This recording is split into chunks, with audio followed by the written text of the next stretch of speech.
রংপুরের পীরগঞ্জে নবাগত জেলা প্রশাসক মোহাম্মদ এনামুল আহসানের সঙ্গে সুধীজনের পরিচিতি ও মতবিনিময় সভা অনুষ্ঠিত হয়েছে।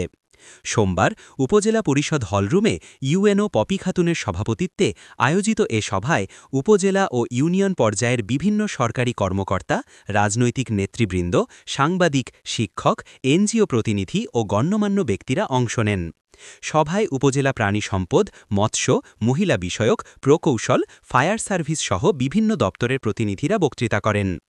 পরিচিতি পর্ব শেষে উপজেলা সহকারী কমিশনার ভূমি তানভীর আহমেদ পীরগঞ্জের সামগ্রিক চিত্র তুলে ধরেন। পরে জেলা প্রশাসক উপজেলা স্বাস্থ্য কমপ্লেক্সের সেবা কার্যক্রম সরেজমিনে পরিদর্শন করেন। আলো টিভি ডেস্ক, পীরগঞ্জ।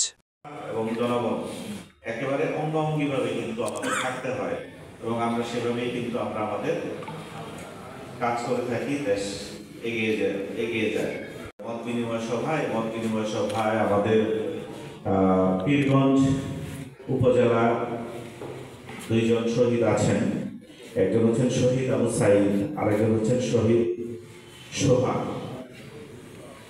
আমাদের যে গণ অভ্যুত্থানের যে অগ্নিস্ফুলিঙ্গ যে উপজেলার সন্তান এই অগ্নিস্ফুলিঙ্গ জ্বালিয়েছেন, সেই উপজেলার সন্তানের যে বাবা, আমাদের দুই গর্বিত বাবা এখানে উপস্থিত আছেন।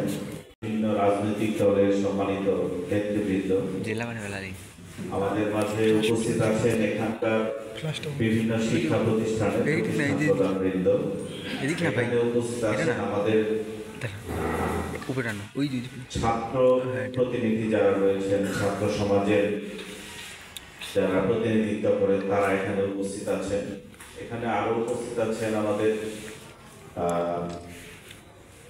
সারা আমাদের প্রিন্ট এবং ইলেকট্রনিক মিডিয়ার সাংবাদিক, যারা অবিরত আমাদের সংবাদ প্রবাহকে অক্ষুণ্ণ রাখেন, সবসময় সংবাদ দিয়ে থাকেন, সংবাদ জানান।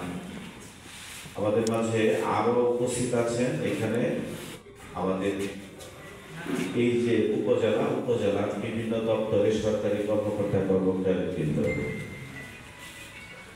আমাদের এই পীরগঞ্জ উপজেলাকে যদি আমরা আরো সামনের দিকে এগিয়ে নিয়ে যেতে চাই, আমরা যদি উন্নতির দ্বার প্রান্তে যেতে চাই, তাহলে কিন্তু আমাদের সবাইকে সব কর্নার থেকে সমানভাবে কন্ট্রিবিউট করতে হবে। তো সেই কন্ট্রিবিউটের যে জায়গাটা কন্ট্রিবিউশন করার জন্য আমরা সমবেত হয়েছি। আপনারা এতক্ষণ শুনলেন, আমরা কিন্তু এগুলো নোট নিলাম।